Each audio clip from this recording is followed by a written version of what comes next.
Hey everybody, how y'all doing? I'm gonna give you guys my review and recap on Steins Oukoubakko no Poriomania. In other words, you could call it Steins Egostic Poriomania or Steins Special or Steins episode 25. Okay, now this episode right here, I gotta say, pretty cool. If this thing is not as long as the other Steins reviews and recaps that I've done as my specials, please forgive me on that. Anyways, I'll do the best I can to give out as much detail as possible. And so forth. So if anything else, let's go.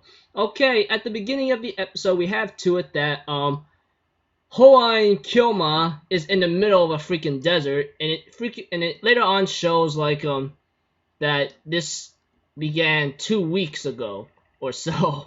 I'm just laughing my butt off so badly, and I'm thinking in my mind, what the hell, man? Are you serious? And therefore, we have to it that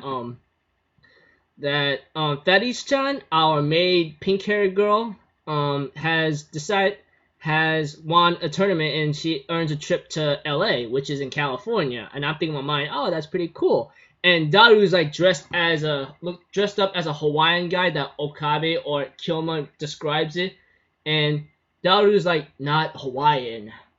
LA. I'm thinking in my mind, what the hell, man? And there was a funny text message that Mayuri has gotten, and then we have to it that Makise Kirisu or Christina or the lab assistant tells Mayuri like I don't mind seeing Okabe, okay? I don't want him to come, blah blah blah. And I'm thinking in my mind, oh, isn't she cute texting that? You get what I'm saying. And it came to a part where they asked Moeka to come along, but she ends up texting to Okabe like a couple texts about like chocolates and bring me some souvenirs or something, And I'm thinking in my mind, that's pretty funny, I don't know why she'd go through why texting through a phone would just be useful. But Moeka's cool, So it's just Okabe, Mayuri, Daru, and Ruka going on a plane or something.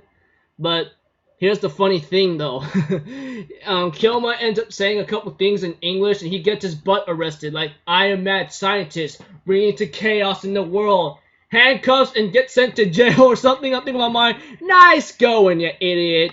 And the moment they come back, they came on track to LA, Makise Kirisu was in front of them, And we see to it that Okabe is like, oh, this is like here and there, calling Makise Kirisu like his assistant, blah blah blah, pretty cutesy, that kind of thing.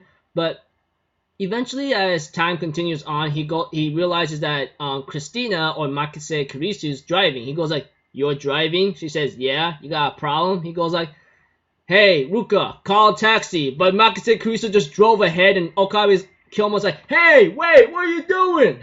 And therefore, it looked like he ran his butt there. And then Makise Kirisu was like, "Stop acting like you ran over here," And therefore, Farish-chan came out of nowhere and says, "Why'd you cancel the reservation that I gave you guys?" And Okabe Rintaro in his mad scientist form, "Because I don't want no one to know where our position's at, blah, blah, blah, blah, blah, blah, blah." I'm thinking about my, dear Lord, as always, the crazy mad scientist, delusionist as ever, that kind of thing. You get the saying, you get what I'm getting at, so we all know what's going on. But eventually, as time continues on, they end up going to a certain hotel for a little bit temporary, and then they end up finding a place for now, which is pretty funny and hilarious at the same time, because Okabe, Daru, Mayuri, and everyone else is like hanging out here and there. I don't know where Ruka is, but she's apparently with them, but apparently I don't even know where she's at for the meantime, that kind of stuff. And I'm just laughing my butt off here and there.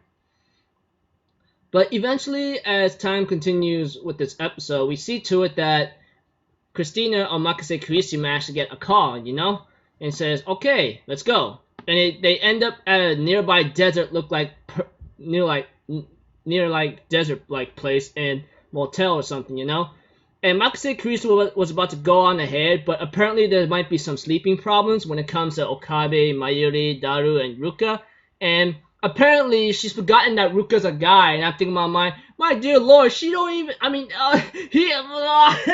oh man, dude, what a trap,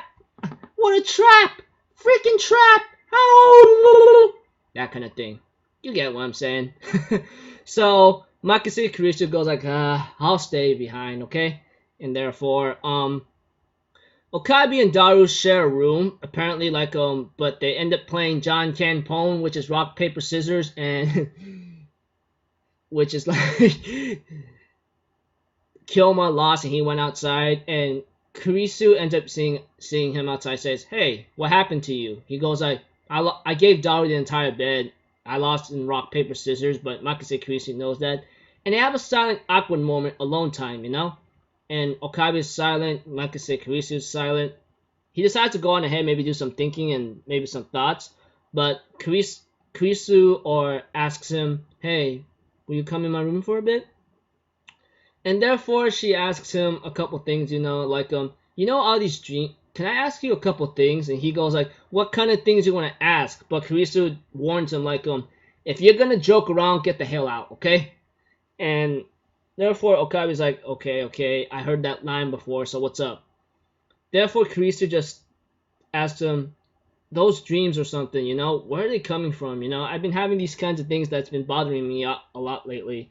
And Kyoma tells her like, oh, those are visions or dreams from a different world line, you know, that kind of thing. Just letting you know right now. And Kurisu was just like blushing out a bit, and she's wondering like, so I'm the one that helped you out here and there with the on the bridge and so forth. And Kyoma's like, yeah, you did. And she was about to ask him like an embarrassing question where like, did you and I but she didn't want to say it because we all know what happened with them like many episodes back or something, you know?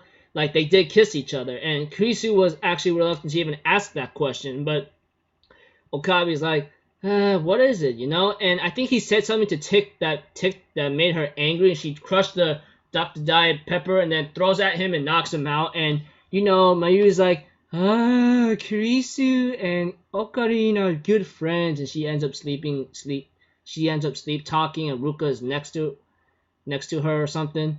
And you know, the next day came on, and Faris-chan is just like won the match, you know. And of course, Ruka is like the male beauty star or something.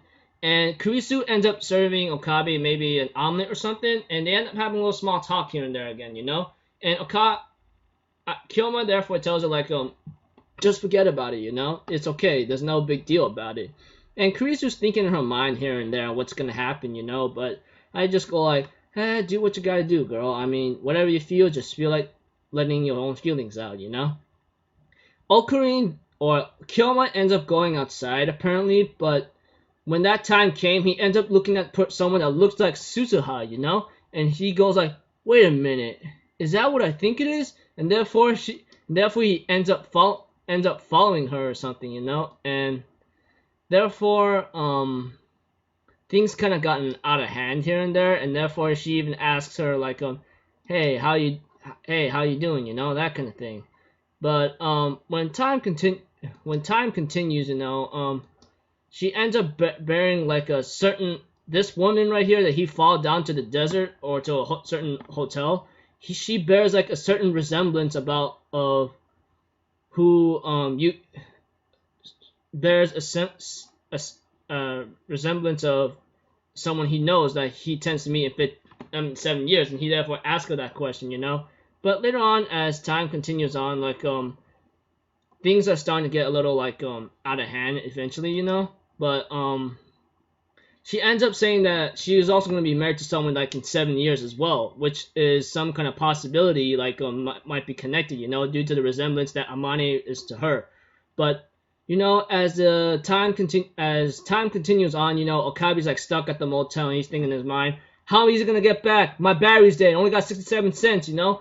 And you know, when Kurisu realized that Okabe went off, she decides to go chase after him, and Okabe's like stuck in the desert and goes like, I'm gonna die. What's gonna happen to me? And then he looks in front of him and goes like, oh, this is a mirage. But Kurisu reminds her like, stop thinking stupid, okay? The real image is in front of you and so forth, you know. And Makise Kurisu drove all out in the desert, and her gas tank broke down or something, her car.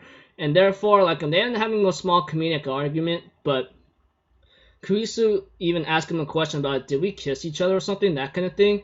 But Okabe well, that wasn't the question she asked, but eventually Okabe therefore tells her again, like, I love you, you know? That's how I really feel about you, and I'm being really realistic. I want to know how you feel. Want to tell me? And she therefore says, do you really want to know? And Okabe's like, yeah, I want to know. And therefore, she looks at him and says, close your eyes, and it cuts off there to the credits. And I'm thinking in my mind, are you kidding me? That's a total a-hole ending, okay? Really? Well, I'm pretty sure if she tells him to close his eyes, then they kiss, you know? That kind of thing. But still, that ending's still a B. Come on now, I hate it. So overall, pretty cool special, you know, or final episode on the disc I just watched, you know. So I'll give it 8 out of 10 for now, you know. And next up will be the movie tomorrow, okay? I'll do my best to watch it fast and quick and then give you guys my review and recap on it, you know, that kind of thing. So until then, I'll see you guys later for tomorrow, and it's gonna be a long day and very tiring one, that's for sure. So until then, I'm off for Zero. Have a good day, and I'll see you guys next time, right? Doo doo doo.